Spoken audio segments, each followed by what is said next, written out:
Hello everyone. आज हम लोग देखने वाले हैं प्रैक्टिस सेट नंबर 28। देखिए, बहुत ही ज़्यादा एक महत्वपूर्ण होती है आप लोग के एग्ज़ाम के लिए। और यहाँ पे बात करें, ये जो चैनल है ना, हम बीपीएससी प्रैक्टिस सेट के लिए ही डिज़ाइन किए, जिसमें हम आप लोग को डेली प्रैक्टिस सेट प्रोवाइड कराएंगे। और एक फ्रेंड से आप लोग ज़रूर शेयर करने की कोशिश कीजिएगा। पहली बार सब्सक्राइब ज़रूर कीजिएगा, क्योंकि हम आप लोग के एग्ज़ाम से रिलेटेड ही काफ़ी कुछ प्रोवाइड कराएंगे। और देखते हैं यहाँ पे क्वेश्चन नंबर 1 यहाँ पे हम लोग देखने की कोशिश कीजिए। देखिए, बहुत ही ज़्यादा एक महत्वपूर्ण होती है क्वेश्चन। एंड पूना समझौता किस वर्ष हुआ था? 26 सितंबर 1932 को, 26 जनवरी 1930 को, 26 अगस्त 1931 को, 15 अगस्त 1928 को। और अगर ऑप्शन ई का यहाँ पे हम बात करने वाले तो इनमें से कोई नहीं, एक से अधिक। हाल ही का यहाँ पे मेंशन नहीं है, ऑप्शन ई फिक्स होता है यहाँ पे। तो अगर मैं इनका आंसर की बात करूँ पूना समझौता का, तो 26 सितंबर 1932 को पूना समझौता हुआ था। ये समझौता किसके बीच हुआ था? तो गांधी जी और BR अम्बेडकर के बीच में हुआ था। तो इस पॉइंट को भी थोड़ा सा हाईलाइट कर सकते हैं। यहाँ पे लिखा तो जरूर होगा। अच्छा, यहाँ पे हम लोग पढ़ लेते हैं क्या लिखा है।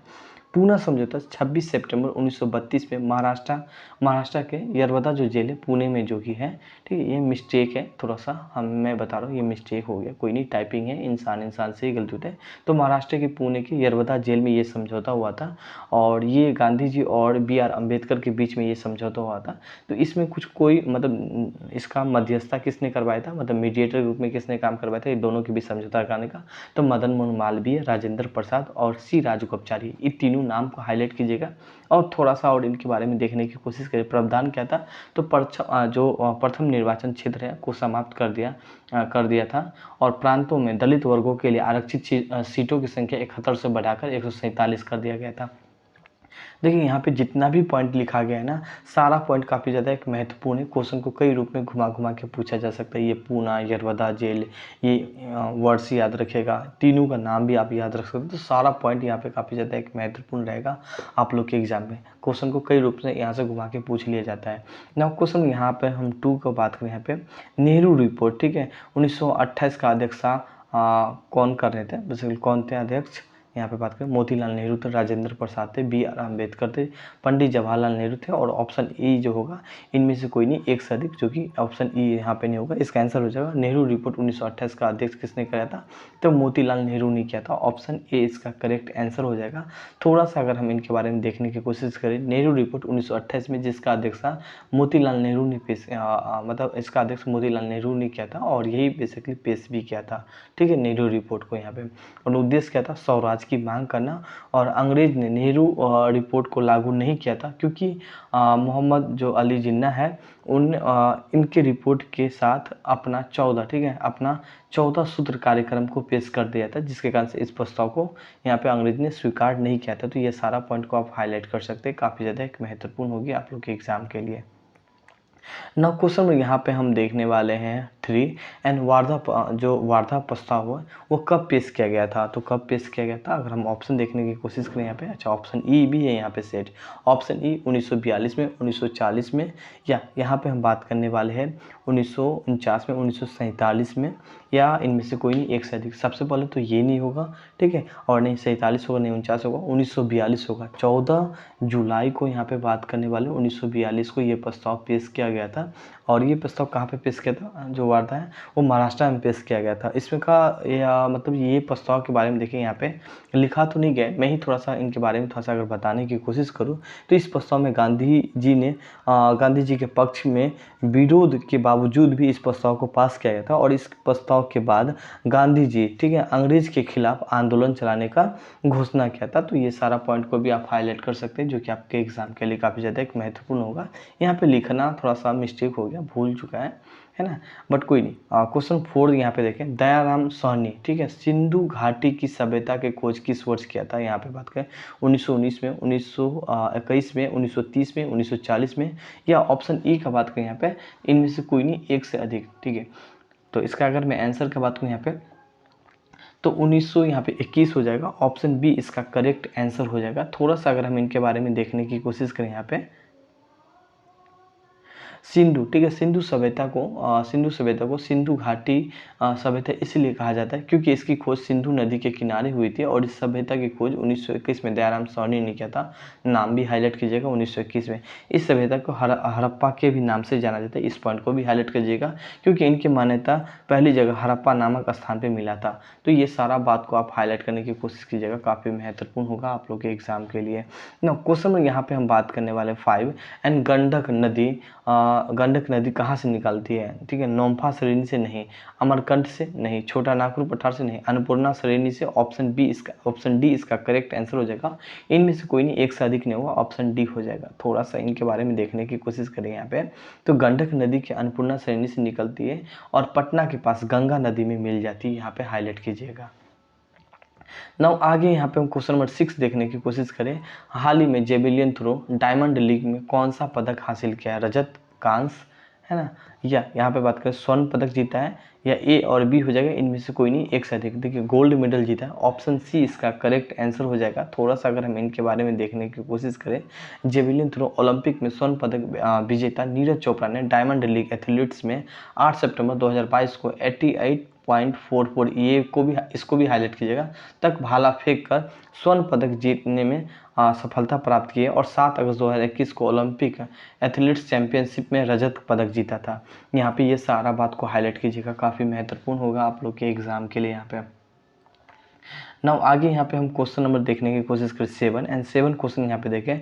वैश्विक नवाचार रैंकिंग 2022 में भारत का कौन सा स्थान रहा था, 40वां या 80वां या 132वां स्थान रहा था या 7वां स्थान रहता है, इनमें से कोई नहीं, या एक से अधिक। तो यहाँ पे अगर हम बात करें नवाचार सूचकांक में बात करें तो 40वां स्थान रहता है, ऑप्शन ए इसका करेक्ट आंसर हो जाएगा। थोड़ा सा अगर हम इनके बारे में देखने की कोशिश करें यहाँ पे, तो यहाँ पे हम लोग देखें वैश्विक नवाचार रैंकिंग 2022 में भारत का अगर बात करने वाले हैं तो 132 देशों में 40वां स्थान रहा था। और ये रिपोर्ट है ना WIPO वर्ष 2022 में वैश्विक नवाचार सूचकांक रिपोर्ट विश्व भर में 29, ठीक है, 29 सितंबर 2022 को जारी किया गया था। तो इस पॉइंट को भी हाईलाइट कीजिएगा यहाँ पे।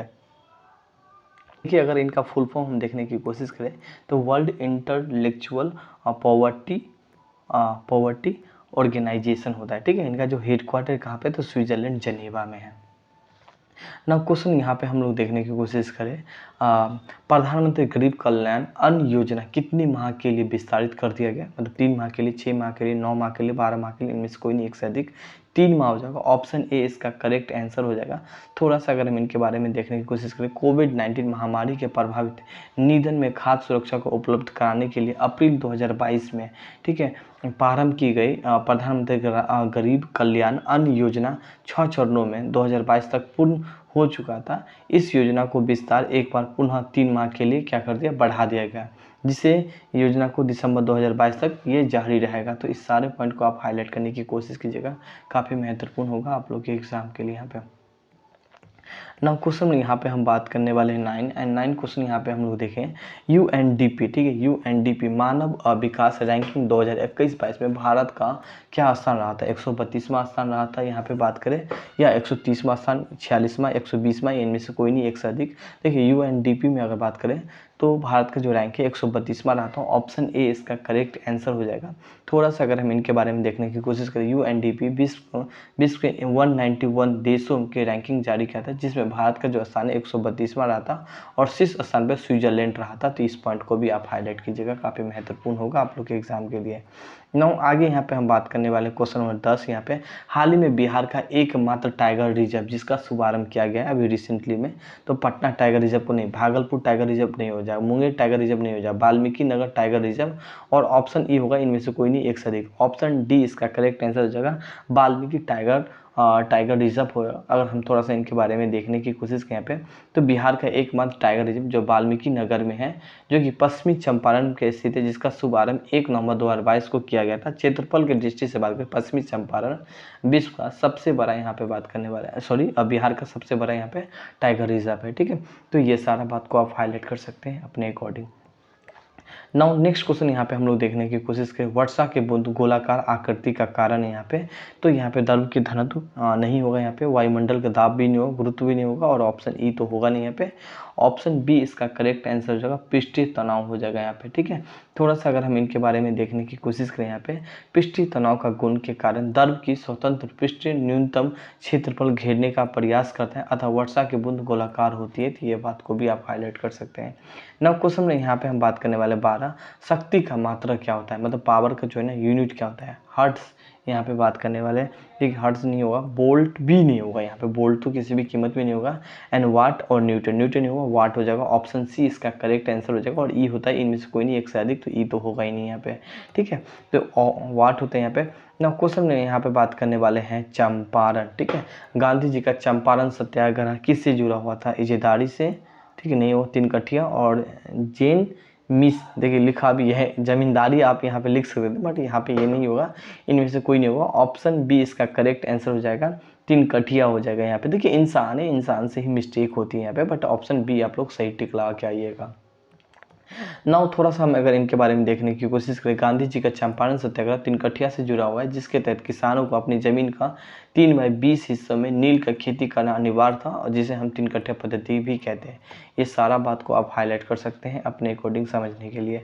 नाउ क्वेश्चन में यहाँ पे बात करें, देखिए कोई भी प्रॉब्लम हो बेझिझक आप लोग कमेंट करके पूछ सकते हैं यहाँ पे, और काफ़ी महत्वपूर्ण क्वेश्चन यहाँ पे मैं जो भी डिजाइन करता हूँ या जो भी कुछ यहाँ पे डालता हूँ तो अच्छा से आप लोग पढ़ा कीजिए। और हाँ, एक फ्रेंड से ज़रूर शेयर कीजिए, हम आप लोग से विनती करते हैं कि एक फ्रेंड से शेयर कीजिए। हम केवल और केवल यहाँ पे बीपीएससी के अलावा फिजूल का चीज़ यहाँ पे अपलोड नहीं किया करेंगे, और प्रैक्टिस सेट तो डेली अपलोड होगा शाम को 8 लगभग 30 बजे, 8:30 या 8 बजे तक।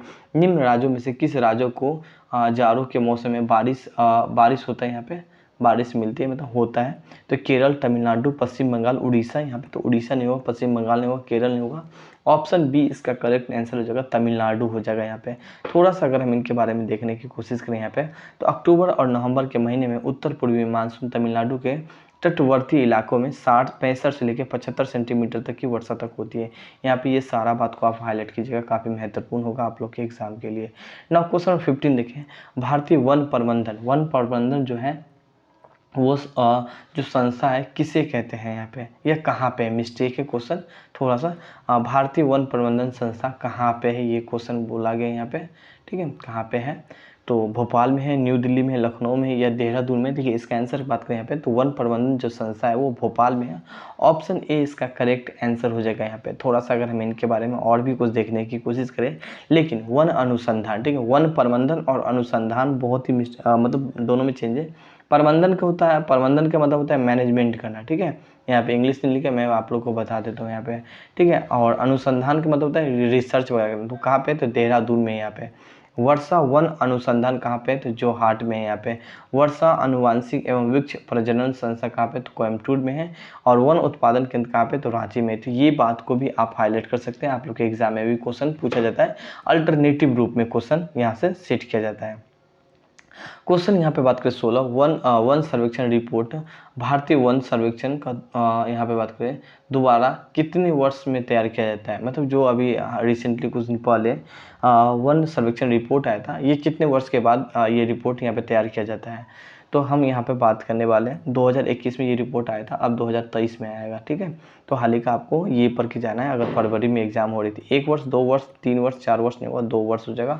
ऑप्शन बी इसका करेक्ट आंसर हो जाएगा। ठीक है, पहली बार 1987 में ये रिपोर्ट जारी किया गया था। ठीक है,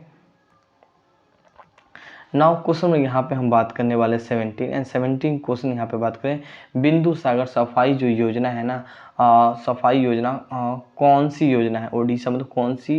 देखिए क्वेश्चन आज मालूम नहीं बहुत सारे मिस्टेक की है, बट ज़्यादा डांट भी तो नहीं सकते हैं, अगर वो चली जाएगी तो गाइस हम मुझे फिर खोजना होगा। ठीक है, तो बिंदु सागर सफाई योजना किस राज्य सरकार के द्वारा शुरू किया गया है, यहाँ पे उड़ीसा के द्वारा, बिहार के द्वारा, उत्तर प्रदेश, यहाँ पे बात करें तमिलनाडु नहीं हो जाएगा, ये बिहार सरकार के द्वारा हो जाएगा। ऑप्शन बी इसका करेक्ट आंसर हो जाएगा यहाँ पे।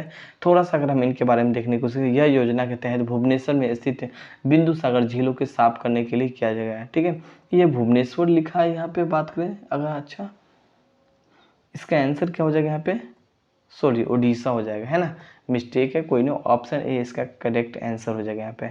नाउ क्वेश्चन यहाँ पे बात करने वाले हैं 18 क्वेश्चन देखिए, जलवायु परिवर्तन पारदर्शन सूचकांक। ठीक है, 2022 में भारत का कौन सा स्थान रहा था, यहाँ पे बात करने वाले हैं। 8वां, 46वां, 30वां नहीं होगा, 46वां भी नहीं, 8वां नहीं होगा, 10वां हो जाएगा। ऑप्शन डी इसका करेक्ट आंसर हो जाएगा, ठीक है। और ये जर्मनी वाच के द्वारा ये रिपोर्ट जारी करते हैं। देश की अगर मैं बात करूँ, वैसे एक चीज़ हम आप लोग को बता दें, ये जो क्वेश्चन है ना कोप 27, ठीक है, कब कोप 27 का अभी रिसेंटली मीटिंग होने वाला है, तो यहाँ भी ये रिपोर्ट जारी होगा, तो थोड़ा सा अपडेट कर लीजिएगा। मैं बार बोल रहा हूँ, ये जो रिपोर्ट वगैरह जितना है ना, एग्जाम से 5 या 6 दिन पहले जितनी भी रिपोर्ट है, इन सभी रिपोर्ट को आप अपडेट करके जाएंगे। और साथ में जो इकोनॉमिक्स का पार्ट है, तो वो भी एग्जाम से 10 दिन पहले आप लोग पढ़ेंगे, ठीक है। नीति इस हिसाब से बनाएंगे, मतलब जो भी अपना रणनीति बनाना है पढ़ाई के लिए, कुछ ऐसे भी पार्ट है जो एग्जाम के आप 10 या 20 दिन पहले आप देख के जाएंगे, ठीक है। क्योंकि कुछ कुछ चेंज हो जाता है, जैसे कि अगर हम बात करें इकोनॉमिक्स में बैंक का दर, रेपो दर, रिवर्स रेपो दर, ये सब कुछ न कुछ हमेशा। इसके अलावा और भी बहुत सारे पार्ट चेंज होते हैं। ये जैसे कि जलवायु रिपोर्ट अभी 2021 का 10वें स्थान पे था, ये 2022 में भी 10वें स्थान दिखाया जा रहा है। बट ये कुछ दिन में COP 27 का रिपोर्ट आएगा, तो वहाँ भी हम लोग देख लेंगे, डिस्कस कर लेंगे, ठीक है। बट कोई नहीं। यहाँ पे क्वेश्चन नंबर 19 का बात करें, यहाँ पे हाल ही में किस राज्य सरकार ने सामाजिक सुधारों को उद्देश्य में समाज सुधार अभियान शुरुआत किया गया। तो बेसिक क्वेश्चन यहाँ पे आप लोगों से मेरे ख्याल से काफ़ी सारे स्टूडेंट इनका जवाब आप लोग दे देंगे। बिहार में, बंगाल में, दिल्ली में, यूपी में। ऑप्शन ए इसका करेक्ट आंसर हो जाएगा, बंगाल हो जाएगा, ठीक, सॉरी बिहार हो जाएगा। एंड ये जो शुरुआत किया गया था, जैसे कि बिहार में शराबबंदी वगैरह है, ठीक है, मतलब समाज को कुल मिला के सुधारना है कि आप गलत काम से छोड़ोगे और कुछ अच्छे काम करने की कोशिश करेंगे। इस अभियान का उद्देश्य कुछ यही था। यहाँ पे क्वेश्चन नंबर, यहाँ पे हम आगे बात करने वाले हैं 20 क्वेश्चन देखिए, भूपट्टी पे सर्वाधिक पाए जाने वाला तत्व कौन सा है। ऑक्सीजन, नाइट्रोजन, और यहाँ पे बात करें मैग्नीज या सिलिकॉन। यहाँ पे बात करें, देखिए अगर मैं इसका आंसर की बात करूँ तो ऑक्सीजन ए इसका करेक्ट आंसर हो जाएगा। यहाँ पे सिलिकॉन ये सब नहीं होगा, यहाँ पे ऑक्सीजन हो जाएगा। यहाँ पे थोड़ा सा अगर हम इनके बारे में देखने की कोशिश करें, भूपट्टी पे वर्तमान में, ठीक है, सॉरी भूपट्टी पे द्रव्यमान का प्रतिशत के अगर रूप में हम देखने की कोशिश करें तो ऑक्सीजन सबसे ज़्यादा है, 46.8% है। सिलिकॉन 27.72% है। एल्युमिनियम का बात करें 8.3% है। और आयरन का बात करें वो 5% है। कैल्शियम यहाँ पे बात करें 3.6। देखिए इतना नहीं पूछा जाता है। ऑक्सीजन और यहाँ पे सिलिकॉन को आप था सा और एल्युमिनियम को हाईलाइट करेंगे, ज़्यादा नहीं करेंगे, ठीक है। इतना तो एटलीस्ट आप पढ़ के ही जाएंगे अपने एग्जाम हॉल में जाएंगे तो ये कुछ 20 क्वेश्चन था। हम एवरीडे डेली 20 क्वेश्चन लाने वाले हैं। सो गाइस आगे देखिए, अगर आप लोग टेस्ट सीरीज ही खाली ज्वाइन करना चाहते हैं ना, तो ऐसा नहीं कि हम आप लोग को टेस्ट सीरीज नहीं, टेस्ट सीरीज भी हम वीकली प्रोवाइड करवा देंगे, ठीक है, जो कि आप लोग के एग्जाम के लिए काफ़ी ज़्यादा एक महत्वपूर्ण होगा। डेली बोलिएगा तो डेली हम प्रोवाइड करा देंगे, ठीक है, बट क्वेश्चन कम हो जाएगा। यहाँ पे आप लोग के ऊपर डिपेंड पड़ता है। ज्वाइन करना चाहते हैं चाहे टेस्ट सीरीज ज्वाइन करें या वीडियो थ्योरी, जो भी ज्वाइन करें, टेस्ट सीरीज ज्वाइन कीजिएगा ना तो 600 रुपीज़ है टेस्ट सीरीज के लिए, जो कि आप लोग के एग्जाम के लिए बहुत ही एक महत्वपूर्ण होगा। तो गाइस आप लोग को ये आज जो भी था, इनके अलावा कोई और भी डाउट है आप लोग बेहिचक फोन कर मतलब कमेंट करके पूछ सकते हैं, ठीक है। ज्वाइन करना चाहते हैं इस नंबर से कर सकते हैं, 150 topic with revision. Thank you, have a nice day.